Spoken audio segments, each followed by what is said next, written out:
আমার ভাইরা চলেন সামনের দিকে যাই। আম্মা জান আয়েশা দেখে বলেন নবীজি সালাম দিয়ে যখন ঘরের ভিতরে প্রবেশ করলো, নবীজির চেহারার আলোতে সুইটা কই পড়ে আছে আমি পরিষ্কার দেখতে পেয়েছি। আমার ভাইয়েরা নবীর সম্মান মর্যাদা কত জানেন? যে নবী হা বললে পুরো পৃথিবীবাসীর জন্য আল্লাহ পাক হালালে পরিণত করে দেয়, সে নবী না বললে পুরো পৃথিবীবাসীর জন্য আল্লাহ পাক হারামে পরিণত করে দেয়। যে নবী জমিনে পথ চললে আসমানের মেঘ এসে ছায়া প্রদান করে। আল্লাহু আকবার। যে নবী জমিনের পথ চললে আসমানের মেঘ এসে ছায়া প্রদান করে। নবীজির চেহারার উপরে মশা মাছি বড় হারাম। নবীজি ঘেমে গেলে আম্মা জেনারা নবীজির দেখে ঘামগুলো সুগন্ধি হিসাবে আমার ভাইয়েরা শিশিতে জমায় রাখতো। বিশেষ দিনে নবীজির দেখে ঘামগুলো সুগন্ধি হিসাবে ব্যবহার করা হতো। যে নবী থুতু নিক্ষেপ করলে সেখান থেকে সুগন্ধ বের হয়। সুবহানাল্লাহ। আসমানের চাঁদের দিকে ইশারা করলে চাঁদ দুই টুকরো হয়ে যায়। জমিনে পা তুললে মাওলা পাকের আরশে আজিমে পৌঁছে যায়। আল্লাহু আকবার। আমার ভাইয়েরা যে ছাগলের স্তনে দুধ নাই, নবীদের হাতটা লেগে গেলে দুধে পরিপূর্ণ হয়ে যায়। যে খাবার 2-3 জন মানুষ খাবে, ওই খাবারে যখন নবীদের হাতটা লেগে যায় শত শত মানুষ খাবার কেউ যেমন খাবার তেমনি থাকে। যে নবীর চেহারার দিকে তাকাইলে ক্ষুধা নিবারণ হয়ে যাইতো। নবীর মর্যাদা নিয়ে যদি আলোচনা করা হয় 2-3 রাত আলোচনা করে শেষ করা যাবে না। আমার আপনার নবীকে আল্লাহ পাক একটা দুইটা না 24,000 মর্যাদা দান করেছেন। বলুন সুবহানাল্লাহ। আমার ভাইরা হযরত বেলাল থেকে বলে নবী আপনার চাইতে সুন্দর মানুষ আমি কোনোদিন দেখি নাই। কোনোদিন আপনি কালেমার দাওয়াত দেন, দয়া করে আমারে কালেমা পড়ে মুসলমান বানায় দেন। বিশ্বনবী হযরত বেলালকে পড়া দিলেন লা ইলাহা ইল্লাল্লাহু মুহাম্মাদুর রাসূলুল্লাহ সাল্লাল্লাহু আলাইহি ওয়াসাল্লাম। হযরত বেলাল কালেমা পড়ে মুসলমান হয়ে গেল। আমার নবী ডেকে বলে বেলাল কালেমা পড়ে মুসলমান হয়েছো, আপাতত প্রকাশ করা যাবে না, কারণ ইসলামের অবস্থা কোন ভালো না। কালেমা পড়েছো গোপন রাখা লাগবে, প্রকাশ করা যাবে না। আপনারাই বলেন তো বাজার ইসলামের অবস্থা কি সব সময় ভালো থাকে? আজও তাম পৃথিবীর দিকে তাকায় দেখেন, ওই তাম পৃথিবীর জালেম আর বেঈমানদের টার্গেট ইসলাম আর মুসলমানকে বিদায় করা। আজও ফিলিস্তিনের জমিনে মুসলমান রক্ত ঝরে, চীনের উইঘুরে মুসলমান রক্ত ঝরে, কাশ্মীরে মুসলমান রক্ত ঝরে, ভারতে গরুর গোশত খাওয়ার অপরাধে আজও মুসলমানকে হত্যা করা হয়। আজও তামাম পৃথিবীর দিকে তাকায় দেখেন জালেমেরা ঐক্যবদ্ধ হয়েছে ইসলাম আর মুসলমানকে বিদায় করে দেওয়ার জন্য। ওরা যতই ঐক্যবদ্ধ হোক ওরা কখনো মুসলমানকে বিদায় করতে পারবে না, কারণ মুসলমানের সাথে আছেন তিনি কে? আল্লাহ। এর জন্য কষ্ট হবে, জুলুম আসবে, আধার আসবে, অন্ধকার আসবে। আবার একদিন দেখবেন ইসলাম নামের সূর্য বাতিলদের বুক চিরে উদয় হবে।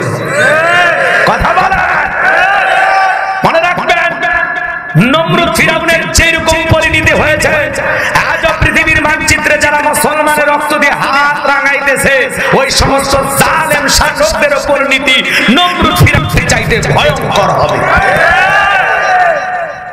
জুলুম কখনো চিরস্থায়ী হতে পারে না।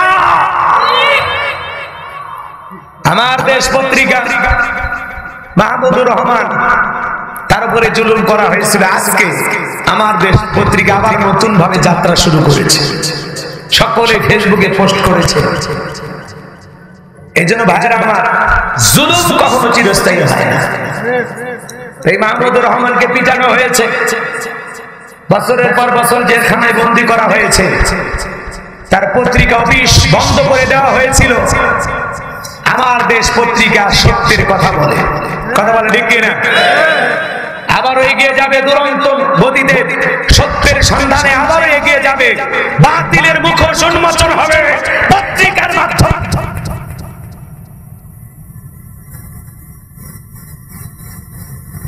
যারা সাংবাদিক এরা মিথ্যা নিউজ প্রচার করে না। আমাদের যিনি পালিয়ে গেছেন উনি দিল্লিকে অর্ডার দিয়েছিলেন ঢাকাকে অ্যাটাক করার। কথা বলেন না কেন? আপনারা কি মনে করেন যিনি জুলুম করেছেন, শুধু জুলুম করার নয়, এখনো মাঝে মাঝে কিছু সেই জুলুম নির্যাতনের ফুটেজ গুলো মানুষের চোখের সামনে আসতেছে, মানুষের শরীর শিউরে উঠতেছে, আতঙ্কিত হচ্ছে, মানুষের জবানের শক্তি বন্ধ হয়ে যাচ্ছে যে এত নির্যাতন জুলুম করে ওরা টিকে ছিল কিভাবে। বড় বড় কথা বলতে পালাবো না, হারাবো না, কথা বলেন না কেন? কই পালিয়ে যায়নি, আছে আছে। আমরা বলেছিলাম ম্যাডাম পদত্যাগ করেন, আল্লাহ বলে কিসের পদত্যাগ? এরা যে অন্যায় অপরাধ করেছে শুধু পদত্যাগ না, আমি আল্লাহ এদেরকে দেশ ত্যাগ করতে বাধ্য করবো, কথা বলে ঠিক আছে। ইন্না বান্দা রাব্বিকা লাশাদীদ, আল্লাহর পাকড়াও বড় কঠিন, আল্লাহ ধরে ধরে না, যেদিন ধরবে বাপ টাকার টাইম দেবে না। পাশের দেশে গেছে, আমাদের ছাড়া কি থাকতে পারে? মাঝে মাঝে কল দিয়ে খোঁজ খবর নেই, আমি দেশের খুব কাছে আছি, সব করে ঢুকবে। আপনি আসেন, এই দেশ আপনার বাবা, এই দেশ আপনার স্বামী, আপনি মহিলা মানুষ কেন বাইরে গেছেন? কথা বল না, আপনারা রাগ করতেছেন আপনারা? বুবু আইবা তুমি আইবা গো, সেই দিন আইসা বুবু ক্ষমতা পাইবা না। বুবু আইবা তুমি আইবা গো, সেই দিন আইসা বুবু ক্ষমতা পাইবা না। খোঁজ নাই বুবু কাদের কাকার, অবস্থা খারাপ দরবেশ বাবার, হাও নাঙ্কেলা কোন সামনে আসে না। নেতা কর্মী সব জেলের ভিতর, আমি আছি ডরের ওপর, কখন জানি আসে গ্রেফতারি পরোয়ানা। বুবু আইবা তুমি আইবা গো, সেই দিন আইসা বুবু ক্ষমতা পাইবা না। ক্ষমতার চেয়ার থেকে নামা সহজ, কিন্তু ওই চেয়ারে ওঠা কঠিন। আপনি পালিয়ে যাওয়ার কারণে এই দেশের মানুষের যে পরিমাণে ক্ষতি হয়েছে, আরো 20 বছর ক্ষমতায় থাকলে এই দেশে হইতো না। ধরনের ঘটনা ঘটেছে, আপনি কেন চলে গেলেন এইভাবে? বাংলাদেশের মানুষকে সিদ্ধান্ত নেওয়া লাগবে, আগামীতে আর যাই হোক কোন নারীকে আমরা এই দেশের প্রধানমন্ত্রী বানাবো। কারা কারা চান আগামীতে বাংলাদেশের পুরুষ প্রধানমন্ত্রী? 2 হাত তুলে দেখান। লিল্লাহি তাকবীর, লিল্লাহি তাকবীর। নারীদের দেখার দিন শেষ, আগামীতে পুরুষের বাংলাদেশ, পুরুষ প্রধানমন্ত্রী হবে। কথা বল। মেয়েদের রাগ বেশি, জেদ বেশি, অভিমান বেশি। দেখেন না বাড়িতে স্বামীর সাথে ঝগড়া লাগে, হাড়ি বাতিল ভেঙে ফেলে দেয়, স্বামী তুলে আসার মারে বাড়ি কেমনে ফেলে দেয়। আর ওই নারী যদি একবার শান্তির জায়গা পায়, জীবন চলে যাবে, জায়গা ফেলবে। 16 বছর লাগছে ছাড়ছে, কথা কথা দেখে না। এই জন্য ওরা রাগে যেতে পুরো দেশে আগুন লাগায় দেয়। দেখেননি এর চাইতে বড় আগুন কি চান? 2000 মানুষের রক্তের উপরে দাঁড়িয়ে ক্ষমতায় টিকে থাকতে চাইছিল। তাহলে এদের দিলে মায়া দয়া নাই গো। মেয়ে মানুষ শুনছি নরম, তিনিও তো মহিলা, মনটা এত কঠিন কেন? চাচাকে বলা হয় আমার চাচা, ঈশ্বর চাচার নাম শুনেননি? আমাদের চাচা রংপুর গাইবান্ধায় বাড়ি। কথা উনি পদত্যাগ করে জেলে গেছে, বাপের বেটা। রাগ করতেছেন মনে হয় আপনারা? বেগম খালেদা যে জেলে গেছে, অসুস্থ অবস্থায় দেশে পড়ে আছে, দেশ ছাড়েনি, বাপের বেটি। আর আপনি কেন পালিয়ে গেলেন? নিজের মুখে বলেছেন পালাবো না। তাহলে কেন পালিয়ে গেলেন? আপনাদের কথার দাম নাই। কথা কোন ঠিক না? মন খারাপ করেছেন মনে হয়। 11 লক্ষ কোটি টাকা দুর্নীতি করা হয়েছে, দেশের টাকা বিদেশে পাচার করেছে। যারা এই দেশটাকে একেবারে চুষে খেয়েছে, লুটে ফুটে খেয়েছে, দুর্নীতির জুয়ারে দেশটাকে ভাসিয়ে দিয়েছে। 90 বিলিয়ন ডলার ঋণের বোঝা। মুসলমানরা হবে সত্যবাদী, মুসলমান কখনো মিথ্যাবাদী হতে পারে না। আর আমাদের সমাজে মিথ্যা বলতে বলতে চেহারা দেখা হয়ে গেছে, এক পা কবরে চলে গেছে। এত মিথ্যা কথা বলে, ভরা পেটেও মিথ্যা, খালি পেটেও মিথ্যা। শয়তান পর্যন্ত বলে আমি এত কই না, আমি এত মিথ্যা বলি না। কথা কোন কথা कैसे ए माफी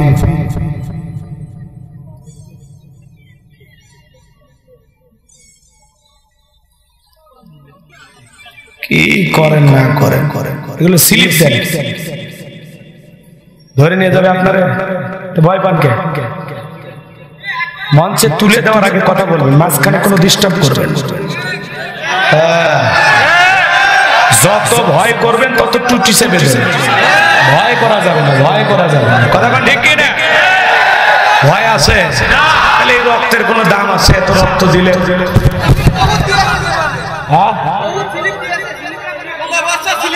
সারা জীবন সিলি পেলে ভালো লাগে না।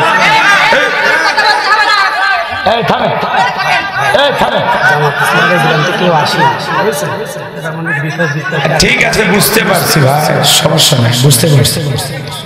আমি কারো কারো কি উল্টা পাল্টা কিছু কইছি, এলে যুগ উপযোগী একটু বলা লাগে।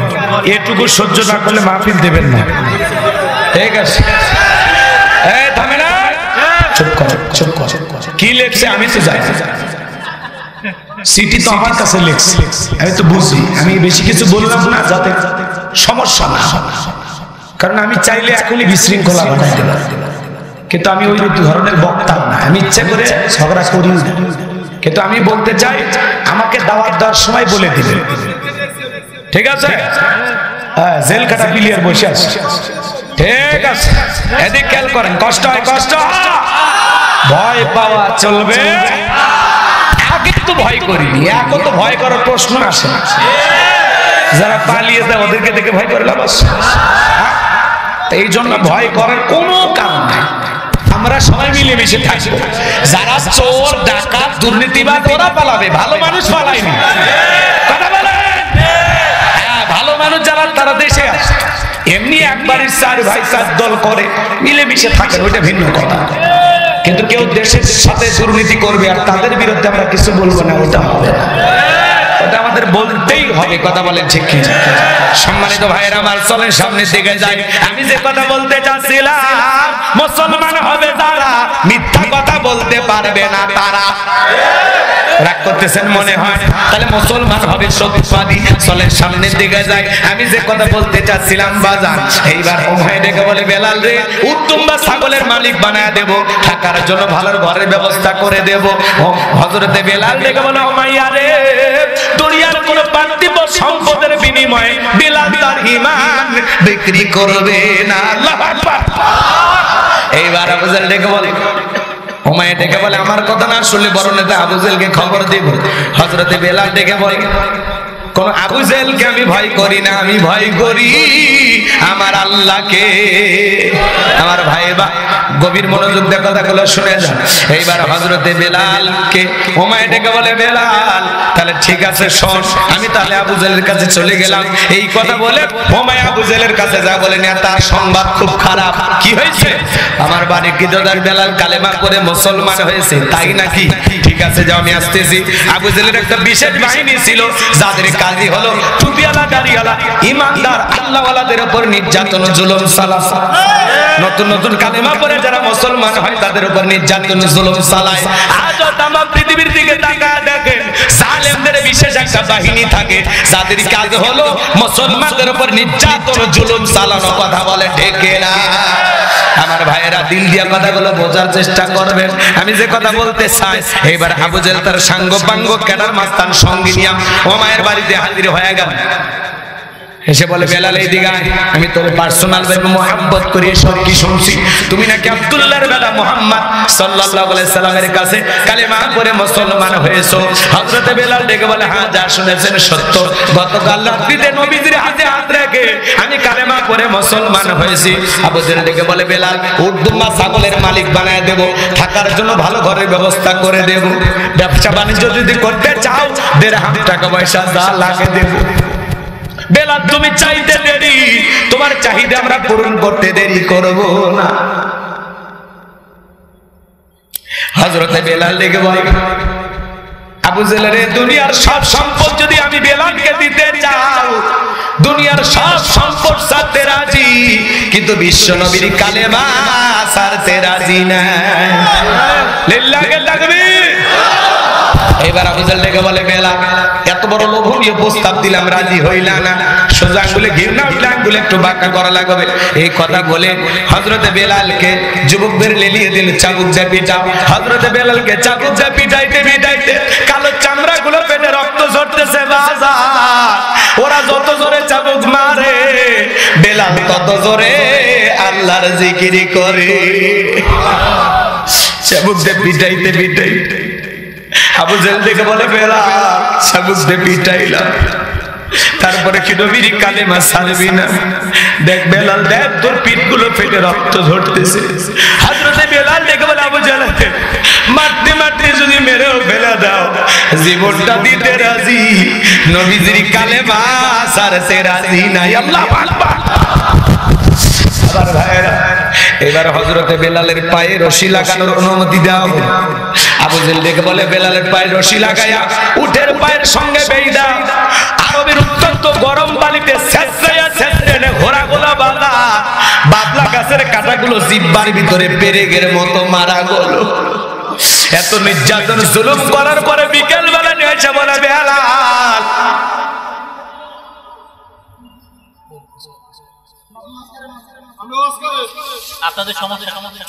আমি তো, আপনি বুঝতেছেন আমার গতি এলোমেলো হয়ে যাচ্ছে, এত কথা সাইটে এগুলো ঠিক না। আল্লাহ জানে, আল্লাহ জানে। এদিকে এদিকে খেয়াল করেন, রাগ করতেছেন আপনারা? এইবার শোনেন, আবু জেহেল নিয়ে এসে বলতেছে বেলাল চাবুক দিয়ে পিটাইলাম, পায়ে রশি লাগাই নিয়ে ঘুরলাম, বাবলা গাছের কাঁটাগুলো তোর জিহ্বার ভিতরে পেরেকের মতো মারা হলো, তারপরেও কালেমা ছাড়বি না? হযরতে বেলাল দেখে বলে আবু জেহেল রে, মারতে মারতে যদি মেরেও ফেলে দাও বেলালের নিঃশ্বাস থাকবে যতদিন, বেলাল কালেমার পথে টিকে থাকবে ততদিন, বেলালের মতো খাঁটি ইমানদার হওয়া লাগবে, হাসতে হাসতে ফাঁসির দড়িতে ঝুলবে, কিন্তু বাতিলের কাছে মাথা নত করবে না। বেলালের মতো টাকার অফার আসতে পারে, গ্রহণ করা যাবে না। মুনাফিক মার্কা মুসলমান যারা টাকার কাছে বিক্রি হবে, তারা টাকার জোরে ফতুয়া ঘরে, টাকা পাইলে বৈধকে অবৈধ বলে চালিয়ে যায়, আবার অবৈধকে বৈধ বলে চালিয়ে যায়। টাকা যেই দিকে ওদের ফতুয়া সেই দিকে, টাকা পাইলে বাতিলের পা চাটা গোলাম হয়। আমরা গোলামি করবো কার? রাগ করতেছেন মনে হয়? এক প্যাকেট বিরিয়ানি খায়া কয় ম্যাডাম আপনি জানি, কথা কোন ঠিক না? এরকম মানুষ সমাজে আছে না? না। অথচ বেলালের উপরে এত নির্যাতন জুলুম করা হয়, তারপরে বেলাল কালেমা ছাড়ে না। আবু জেহেল দেখে বলে বেলাল আমার কথা যখন শুনলি না, এই যুবকের দল যাও, বড় একটা পাথর নিয়ে এসে বেলালের বুকের উপরে চাপায়া দাও। বিশাল বড় একটা পাথর নিয়ে আইসা হযরতে বেলালের বুকের উপরে চাপায়া দেওয়া হলো। আবু জেহেল মনে করলো পাথরের চাপার আঘাতে বেলাল মারা যাবে, এই কথা ভেবে কাফেররা চলে গেল। আমার ভাইয়েরা, হযরতে বেলালের বুকের উপরে বিশাল বড় একটা পাথর, এরপরে জিহ্বা নাড়ায়া জিকির করে কাক। আর একটু জোরে বলেন কাক। আপনাকে আমাকে তো জিকির করার জন্য কেউ পিটায় না, মারে না, ধমক দেয় না। এ বাজান, তারপরে আমরা কপাল পোড়া আল্লাহর জিকির করি না? দোকানদারি করতে করতে আল্লাহর জিকির করা যায়, মাঠে কাজ করতে করতে জিকির করা যায়, রিক্সা ভ্যান চালাইতে চালাইতে জিকির করা যায়, পথ চলতে চলতে আল্লাহর জিকির করা যায়। সব সময় জবানে জিকির চালু থাকবে কার? সুবহানাল্লাহ, আলহামদুলিল্লাহ, আল্লাহু আকবার, লা ইলাহা ইল্লাল্লাহ। হাদিস শরীফের ভিতরে আছে, বিশ্বনবী বলেছেন আল্লাহর জিকিরে যার জিহ্বাটা তরতাজা থাকবে, আল্লাহর জিকিরে যার জিহ্বাতে ভিজা থাকবে, ওই জিহ্বাওয়ালা মানুষ কোনদিন জাহান্নামের আগুনে জ্বলবে না। জিবরাইল এসে বলেন নবী, কেউ যদি আল্লাহর ভয়ে, আল্লাহ ভয়ে 2 ফোঁটা চোখের পানি ফেলতে পারে, ওই 2 ফোঁটা চোখের পানি জাহান্নামের আগুনকে নিভায়া দিতে পারে। ভাইরা আমার, সব সময় তাহলে আল্লাহকে স্মরণ করার দরকার আছে না নাই? ফাযকুরুনি আযকুরুকুম ওয়াশকুরুলি ওয়ালা তাকফুরুন। তোমরা আমারে স্মরণ করো, আমি আল্লাহ তোমাদেরকে স্মরণ করব। কৃতজ্ঞতা প্রকাশ করো, অকৃতজ্ঞ হয়ো না। তাহলে সব সময় জবানে জিকির চালু রাখবো কার? আরেকটু জোরে বলেন কার? হযরতে বেলালের বুকের উপরে পাথর, চোখের কোণা দিয়ে পানিগুলো গড়ে পড়তেছে, রক্তাক্ত জিহ্বাতে নিয়ে ডাকে আল্লাহকে। আল্লাহকে ডেকে বলেন আল্লাহ তুমি তো সেই আল্লাহ, ইব্রাহিমের জন্য যদি নমরুদের আগুনকে ফুলের বাগান বানায় দিতে পারো, আল্লাহ তুমি কি পারো না? আমি বেলালের বুকের পাথরটাকে তুলার মতো নরম বানায় দিতে হযরতে বেলাল দোয়া করতে দেরি, আসমানের মালিক আল্লাহ দোয়া কবুল করতে দেরি করে নাই। বেলালের বুকের পাথরটাকে আমার আল্লাহ পাক তোলার মতো নরম বানিয়ে দিয়েছে। বেলাল নিঃশ্বাসের সাথে পাথর ওঠে আর নামে সুবহানাল্লাহ। আশিক রাসূল বেলাল, নবীর পাগল বেলাল। বেলালের উপর নির্যাতন জুলুমের কথা যখন বিশ্বনবীর কান পর্যন্ত পৌঁছে গেল, আমার নবী ডেকে বলে, আবু বকর, বেলালের কষ্টের কথা আমার আর সহ্য হয় না, যাও যাও তুমি আমার বেলালের জন্য একটা কিছু করো। হযরত আবু বকর সিদ্দিক রাদিয়াল্লাহু তাআলা আনহু কয় কম দাম বেশি দিয়া গোলামের জীবন থেকে হযরত বেলালকে আজাদ করলেন, মুক্ত করলেন। বলুন আল্লাহু আকবার। এই যখন ইসলামের অবস্থা, একদিকে সন্তান হারানোর ব্যথা, কাফেরদের সমালোচনা, সাহাবায়ে কেরামদের উপর নির্যাতন জুলুম, এজন্য নবীজির মনটা ভীষণ খারাপ, চোখের কোণা দিয়ে পানি ঝরতেছে। নবী যখন কান্না করতেন মনে হয় মুক্তোর দানাগুলো বেয়ে বেয়ে পড়তেছে। আবার ভাইরা কাঁদলেও দেখতে সুন্দর লাগতো। মুহাম্মদ রাসূলুল্লাহ সাল্লাল্লাহু আলাইহি সাল্লাম, নবীর যখন মন খারাপ, নবীকে সান্ত্বনা দেওয়ার দায়িত্ব কার? আমার আল্লাহ ডেকে বলে, জিবরাইল, আমার বন্ধুর মা নাই, বাবা নাই, আমি যারা আমার বন্ধুর কেউ নাই রে জিবরাইল। মায়ের গর্ভে থাকা অবস্থায় আমার বন্ধু বাবারে হারাইছে, 6 বছর বয়সে মারে হারাইছে। আমি যারা আমার বন্ধুর কেউ নাই রে জিবরাইল, আর করিস না দেরি, লাহু মাহফুজ থেকে সূরা কাউসার নিয়ে যায় আমার বন্ধুর উপরে নাজিল কর তাড়াতাড়ি। চিৎকার মেরে বলুন আল্লাহু আকবার। আমার নবী দেখে বলে, আনাস, আমার মনটা কেন খারাপ তোমরা জানো, কিন্তু আমার মুস্কি হাসি দেওয়ার কারণ হলো এই মাত্র আসমান থেকে জিবরাইল এসে আমার উপরে সূরা কাউসার নাজিল করলো। বলুন আল্লাহু আকবার। বিশ্বনবী তখন মুস্কি হাসি দিলেন আর সাহাবায়ে কেরামদের সামনে তেলাওয়াত করে শুনিয়ে দিলেন। জবান ছেড়ে সবাই একটু মহব্বতে আমার সঙ্গে পড়ুন। আমার আল্লাহ রাব্বুল আলামিন বলেন, ইন্না আ'তাইনাকাল কাউসার ফাসাল্লি লিরাব্বিকা ওয়ানহার ইন্না শানিয়াকা হুয়াল আবতার। আল্লাহু আকবার। কষ্ট হচ্ছে আপনাদের? আমার ভাইয়েরা দিল দিয়ে কথাগুলো বুঝবেন। আমি আয়াতের ব্যাখ্যা এবার চলে গেলাম, কষ্ট হয় আপনাদের। 1 নম্বর আয়াতে আল্লাহ রাব্বুল আলামিন বলেন, ইন্না আ'তাইনাকাল কাউসার, অবশ্যই আমি আল্লাহ পাক আপনাকে হাউজে কাউসার দান করেছি। ইন্না আ'তাইনাকাল কাউসার, নিশ্চয়ই আমি আল্লাহ পাক আপনাকে হাউজে কাউসার দান করেছি। চিৎকার মেরে বলুন সুবহানাল্লাহ। পৃথিবীর অন্য কোন পয়গম্বরকে আল্লাহ পাক হাউজে কাউসার দান করেন নাই। আপনার আমার নবীকে আল্লাহ পাক হাউজে কাউসার গিফট করেছেন, দান করেছেন। চিৎকার মেরে বলুন সুবহানাল্লাহ। এই হাউজে কাউসারের পানি মধুর চাইতে মিষ্টি, দুধের মতো সাদা, পানির চাইতেও ক্লিয়ার। ওই কঠিন কিয়ামতের ময়দানে যেদিন বিচার দিবস কায়েম হয়ে যাবে, বিচার দিবসের একদিন হবে 50,000 বছরের সমান। যেদিন সূর্য সহাস মাথার উপরে চলে আসবে, যেদিন জমিনটা হবে তামার জমিন, পাহাড় পর্বত নদী নালা খাল বিল কোনো কিছু থাকবে না, বিল্ডিং আমারও থাকবে না, নেতার ক্ষমতারা যত থাকবে না, কুল্লু মান আলাইহা ফান, এই পৃথিবীর সবকিছু আল্লাহ তাআলা ধ্বংস করে দেবেন। ওই কঠিন কিয়ামতের ময়দানে যেদিন মা তার সন্তানের পরিচয় দেবে না, স্বামী স্ত্রী পরিচয় দেবে না, ভাই ভাইয়ের পরিচয় দেবে না, ওই কঠিন কিয়ামতের ময়দানে আল্লাহর আরশের ছায়া ছাড়া আর কোনো ছায়া থাকবে না। ওই ছায়ার ভিতরে আল্লাহ পাক যাচাই বাছাই করে 7 শ্রেণীর মানুষকে ছায়া দান করবেন। এটা হলো কিয়ামতের মাঠে তৈরি করা আল্লাহর ভিআইপি গ্যালারি। সেখান থেকে আল্লাহর ওই প্রিয় গোলামেরা, 7 শ্রেণীর ভাগ্যবান বান্দারা কিয়ামতের ফাইনাল খেলা উপভোগ করবে।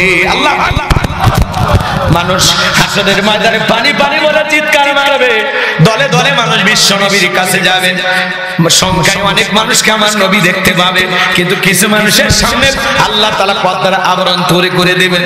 আমার নবী তখন ডেকে বলেন, আল্লাহ সংখ্যায় আমি আমার অনেক উম্মতকে দেখতে পারলাম, কেন জানি সংখ্যাটা কমে গেল আমি বুঝতে পারলাম না। আমার আল্লাহ ডেকে বলে, বন্ধু পাইকারি দরে সবাইকে তো আপনি হাউজে কাউসারের পানি পান করাতে পারবেন না। দুনিয়ার জীবনে দুইটা অপরাধ করেছিল যারা, হাউজে কাউসারের পানি পাবে না তারা। দুইটা অপরাধের কথা বলবো, বললেই তো গায়ে লাগবে। বলবো বলবো হজম করা লাগবে। আগে বলছে হজমের ট্যাবলেট খাবেন, হুজমি হুজমি পাওয়া যায়, আপনাদের এলাকায় পাওয়া যায়? হ্যাঁ, এখন থেকে বক্তার ওয়াজ শুনতে গেলে ওগুলো খাওয়া যাবে। কারণ স্বাধীনতা নিয়ে আসছি, যদি কিছু না বলি হলো, আগে তো ভয় পাইনি। মেহেরপুরে ওয়াজ করতে গেলে আমি বলছি জালেমদের একদিন পতন হবেই হবেই ইনশাআল্লাহ। ওই এলাকার মেম্বার ধরে রুমের ভিতর নিয়ে যাক, হুজুর গম চোর, ডাল চোর, পাট চোর, তেল চোর, কত কি বললেন। আবার বললেন জালেমদের পতন হবে হবে। কে হুজুর এই ওয়াজ করার জন্য আপনাকে নিয়ে এসেছি টাকা দিয়ে? আমি বলছি ভাই আমি জালেমদের কথা বলছি, আমি তো আপনাদের কে জালেম আমি তো চিনি না। জালেম মানে জালেম তো আমরা। আমি কি ওই লোক বলছি ভাই? আল্লাহ তাআলা কি বলে, আল্লাহু লা ইয়াহদিল কওমাজ জালিম, আল্লাহ জালেমদেরকে হেদায়েত দেয়। তাহলে জালেমের কথা কোরআনে আসে, তো তোমার গায়ে লাগে কথা কয় না। এই হলো আমাদের সমাজের কালচার। হুজুর ওয়াজ করবে, আমি ওটা গায়ে মাখবো না। হুজুর আমার 14 গোষ্ঠী গেলে হয়ে গেল, আমি তো ওই রকম করিনি, তাহলে গাল আমার লাগবে কে? তাই না? আমি ভালো মানুষ না তো হুজুর কালে কি কইলো এটা তো দরকার। আমি তো অপরাধ করিনি, আমি চুরি করিনি, খুন করিনি, দুর্নীতি করিনি, আমি ভালো মানুষ, আমি ফেরেশতা, তাহলে আমি ওই কথা গায়ে মাখবো কেন? এটা মাথায় রাখবেন। আবু জেহেলের নাম কইলেই আপনি ভাববেন না যে হুজুর মানে আমারে কইলে, কারণ আবু জেহেলের সাথে তো আপনার সম্পর্ক থাকার কথা না। ওর বাড়ি মক্কায় আর ঘটনা যশোরে, কারণটা কি? একটু ভালো হয়ে যায়, পজিটিভ চিন্তা ভাবনা করবেন, নেগেটিভ চিন্তা করবেন না, পজিটিভ ভাববেন। গালের মধ্যে মনে করেন হুজুর দোয়া করে গেছে, তাহলে আপনি ভালো মানুষ হতে পারবেন। আমি যদি আপনারা গালিও দেই তাও মনে করবেন হুজুর দোয়া করে গেছে, কারণ আমরা গালি দিচ্ছি সংশোধন করার জন্য, আপনারা ভালো বানানোর জন্য। শাসন কেন করে মানুষ? ভালো করার জন্য। ধমক কেন দেয়? ভালো করার জন্য। কথা কয় না গো? এগুলো মাথায় রাখবেন, এগুলো ভুল বুঝবেন। কষ্ট তাহলে হাউজে কাউসারের পানি পান করতে, হাউজে কাউসারের পানি পাবে না কয়জন? জোরে বলে। দুইটা অপরাধ করেছে যারা, হাউজে কাউসারের পানি পাবে না তারা। কথা বলে ঠিক কি না? আমার ভাইরা গভীর মনোযোগ দিয়ে শুনেন, কারা সেই অপরাধী একটু পরে বলতেছি। সামনের দিকে যাই, আমি যে কথা বলতে যাচ্ছি, বিশ্বনবী হাউজে কাউসারের পেয়ালানে দাঁড়িয়ে থাকবেন, নবীজির হাত থেকে আপনি হাউজে কাউসারের পেয়ালার পানি নিয়ে পান করবেন। চিৎকার মেরে বলুন সুবহানাল্লাহ। হযরত আবু বকর সিদ্দিক ভরায় দিবেন। আর বাজান গো আমার, আবার আসছে হযরত ওমর ফারুক দেবেন বিশ্ব নবীর হাতে, আর নবী যে তার আদরে হয়। তো কিয়ামতের কঠিন দিনে নবীজির হাতে এক পেয়ালা হাউজে কাউসারের পানি যদি আল্লাহ তাআলা তকদীরে লিখে রাখে, আর আল্লাহর আরশের নিচে ছায়া যদি ভাগ্যে জোটে, কিয়ামতের কঠিন দিন, ভয়াবহ দিন তাদের কাছে কঠিন মনে হবে না, আল্লাহ সহজ করে দেবে। এখন চাইলেই তো আর পানি পাওয়া যাবে না, ঠান্ডা পানিতে ওযু বানায় আল্লাহকে সিজদা দেওয়া লাগে।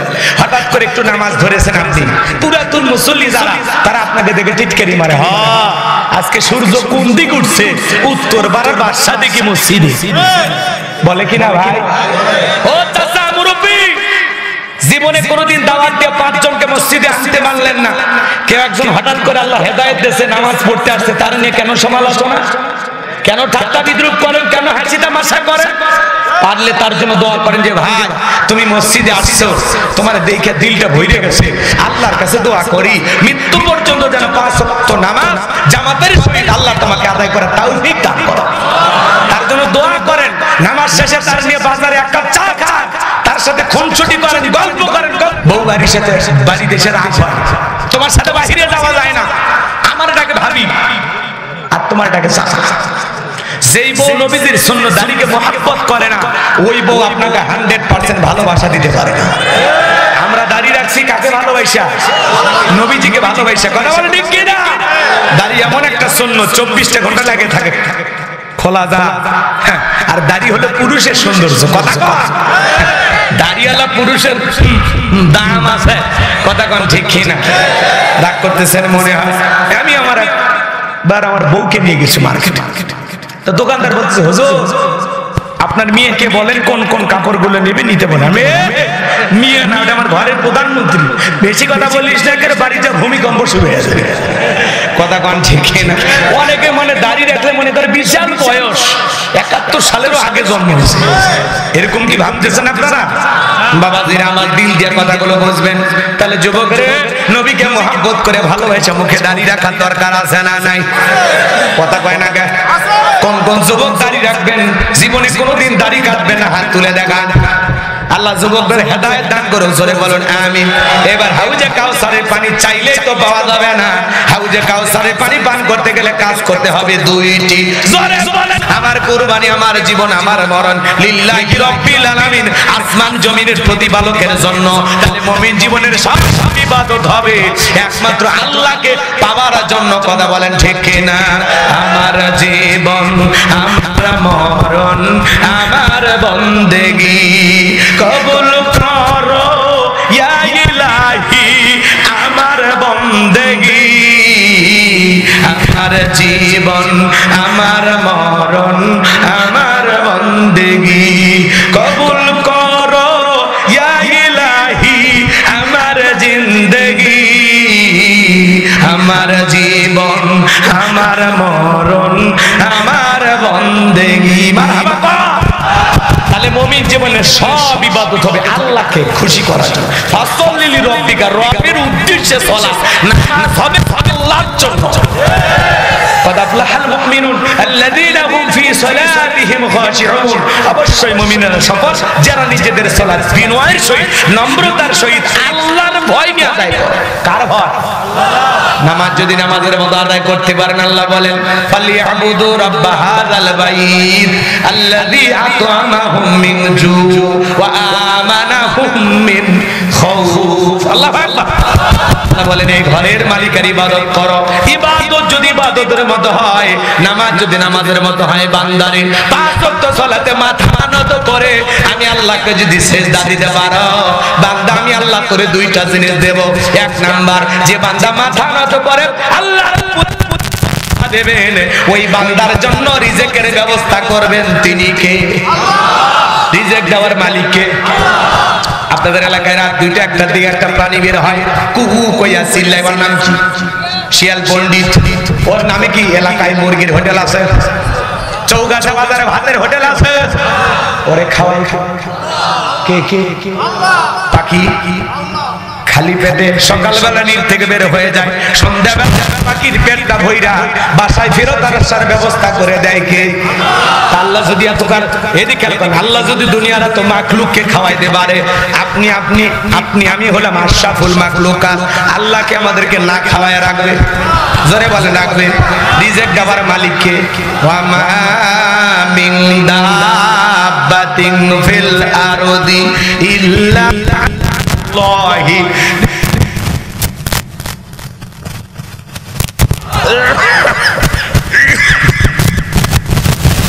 বলেন পৃথিবীতে এমন কোন বিচরণশীল প্রাণী নাই যার রিজিকের ব্যবস্থা আমি আল্লাহ আসমান থেকে করি না।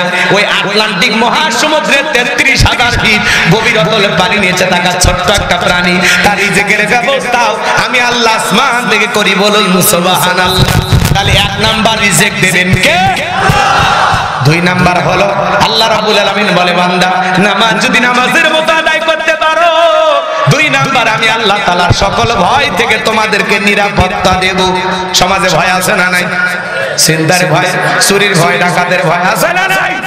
মেয়েটা একা একা কলেজে গেল, একা একা ফিরবে নাকি জামাই সাথী নিয়ে ফিরবে, ভয় আছে না নাই?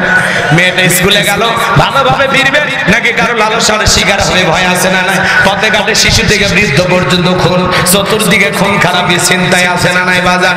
এই সমাজের সকল অশান্তি যদি দূর করতে চান, আল্লাহর আইন দিয়ে জমিনটা পরিচালনা করা লাগবে। আল্লাহর বিধানে শান্তি, আল্লাহর বিধানে মুক্তি। টেন্ডারবাজি, চাঁদাবাজি, খুন ধর্ষণ মুক্ত যদি একটা সমাজ রাষ্ট্র করতে চান, তাহলে আল কোরআনের পার্লামেন্ট কায়েম করার দরকার আছে না নাই? এই জমিনে আল্লাহর আইন চালু হোক। কারা কারা চান হাত তুলে দেখান। লিল্লাহি তাকবীর, লিল্লাহি তাকবীর। আলালাহুল খালক ওয়াল আম, সৃষ্টি যার, আইন চলবে সে আল্লাহর। কোন আইনে বান্দাকে সাইজ করা যায় আল্লাহর চাইতে আমরা বেশি বুঝি। লন্ডন আমেরিকার তৈরি করা আইন দিয়া সমাজে কোনোদিন শান্তি প্রতিষ্ঠিত করা যাবে না। এই সমাজে যদি শান্তি প্রতিষ্ঠিত করতে চান, আইন চালু করা লাগবে আল্লাহ। কষ্ট হইলে হোক, সমস্যা নেই। ফাসল্লি রব্বিকা, রবের উদ্দেশ্যে সালাত। নামাজ হবে কার জন্য? একমাত্র রবের জন্য। আল্লাহ রাজি খুশি করার জন্য নামাজ আদায় করো। নামাজ হলে নামাজের মতো, খেল তামাশা না। 2 মিনিটে 2 রাকাত, 4 মিনিটে 4 রাকাত, ওই ফরজি ফাইজির গতি নামাজ। নামাজ পড়তে হবে আল্লাহকে খুশি করার জন্য। ফাওয়াইলুল লিল মুসাল্লিন আল্লাযীনা হুম আন সালাতিহিম সাহুন। হতভাগা সেই সমস্ত নামাজি, দুর্ভাগা সেই সমস্ত নামাজি। এই লোক দেখানোর চলা যাতাই করে মানুষ পাওয়া যায় সমাজে, আছে না? আমাদের সমাজে নামাজি আছে 5 রকমের। জোরে বলেন কয় রকমের? 5-এর, 7-এর, খাতের, ঠাটের, ভোটের। বুঝলেন? বুঝেননি? হযরত আলী সাহেব বুঝেননি? আচ্ছা, 5-এর নামাজি কারা? 5 ওয়াক্ত সালাত নিয়মিত রবের বাধ্যতামূলক ওয়াদা মনে করে পালন করে যারা, এরা হলো 5-এর নামাজি। সুবহানাল্লাহ। শুধু 5 ওয়াক্ত সালাত এদিকে আর করেন, আদায় করলেই হবে না। 5 ওয়াক্ত সালাত এটা নফল না ফরজ? এটা তো আদায় করা লাগবে। পাশাপাশি রাতের 1টা 2টা 3টার দিকে উঠা বিবির ভালোবাসা ত্যাগ করে, আরামের বিছানা ত্যাগ করে, ঠান্ডা পানি দেয়া, ওযু করতে একা বিবি উঠে পালেন, আস্তে করে উঠে আসলে কি সুন্দর করে ওযু করলেন একা, শুধু আপনি আর আরশের মালিক। এই যে প্রেমটা তো নিরালাই হয়, কথা কয় না থাকলে কি প্রেম হবে? এখানে নিরালাই নিবৃত্তিতে আপনি সিজদাতে ফিসফিস করে বলতেছেন, এই ফিসফিস আওয়াজ মালিকের কাছে পৌঁছে যাচ্ছে। যেই জন্য যারা তাহাজ্জুদের সালাত আদায় করে এদের জীবনে সফলতা, কোনো ব্যর্থতা নাই। প্রেম যদি করতে হয় সিজদার মাধ্যমে, জানি নামাজের মাধ্যমে আল্লাহর সাথে প্রেম করতে হবে। ওয়াল্লাযীনা ইয়াবিতুনা লিরাব্বিহিম সুজদান ওয়া কিয়ামা, যারা রাত্রি জাগরণ করে আমি আল্লাহকে সিজদা দেয়, আমি আল্লাহর জন্য দণ্ডায়মান হয়ে যায়। তাহলে গভীর নিশীথে আরামের বিছানা ত্যাগ করে কার প্রেমে জাগ্রত হতো? যুবকেরাও রাত্রি জাগরণ করে, ইউটিউব ইন্টারনেট ঘাটাঘাটি করে, ইমো মেসেঞ্জারে বান্ধবীর সাথে সেটিং করে সারা রাত বান্ধবীর সাথে লেখালেখি করে। হ্যালো জান, খাইছো ঘুমাইছো? মেয়েটা রাগ করে বলে আজকে ভাত খাবো না। ছেলে বলে তুমি না খাইলে আমিও খাবো না। কথা কয় না গো? নিজের মা খাইছে কিনা খবর নেয় না, বাবা খাইছে কিনা খবর নেয় না, বান্ধবী না খাইলে ওই দুষ্ট যুবকের মুখে খাবার ওঠে না। এরকম হাইব্রিড যুবক আছে না? সারা রাত চ্যাটিং কইরা ফজরের আজান হইল যখন, ওই হাইব্রিড যুবক ঘুমাইতে গেল তখন নামাজও পড়ে নাই। যুবক এই ঘুম ভাঙলে সকাল, না ভাঙলে পরকাল। বলা যায় না জোহরের সময় তোমার জানাজা অনুষ্ঠান, ইসলামের সঙ্গীত শোনো, এই ফেরেশতা বলবে না ভালো কাজ করতেছে, নেক আমল লিখবে, সওয়াব লিখবে। আর এই যদি দেখে গান শুনতেছেন ঝাক্কা নাক্কা, তাহলে ও খালি বলবে তারা লিখতেছি লিখতেছি লিখতেছি। তার মানে আপনি ঘুমাইলেও আল্লাহ ফেরেশতারা ঘুমায় না, ফেরেশতারা ঘুমায়ও না, আধা ঘন্টা খাওয়া দাওয়ার ব্যস্ত ছিল, আধা ঘন্টা অকম বকম যা করতে লেখার চান্স পাইতাম। কিন্তু এরা এমন এক জিনিস আল্লাহ তৈরি করে দিছে, কিরামান কাতিবিন ইয়ালামুনা মা তাফআলুন, সম্মানিত 2জন লেখক ফেরেশতা, এরা খায়ও না ঘুমায় 24 ঘন্টা থাকে। সুবহানাল্লাহ। তাহলে ভয় লাগে না যুবক? একা একা তুমি পাপ করার আগে চিন্তা করো যে কেউ না দেখলে একজন দেখতেছেন, তিনি কি? এই ভয় যদি জাগ্রত হয় তোমার, তাহলে যুব সমাজকে নষ্ট করছে মোবাইল। ছেলে মেয়ের বিয়ে হওয়ার আগ পর্যন্ত কোন অভিভাবক ওদেরকে মোবাইল দিবেন না, দিলেও ওই যে টিপা টিভি বাটুমালা আছে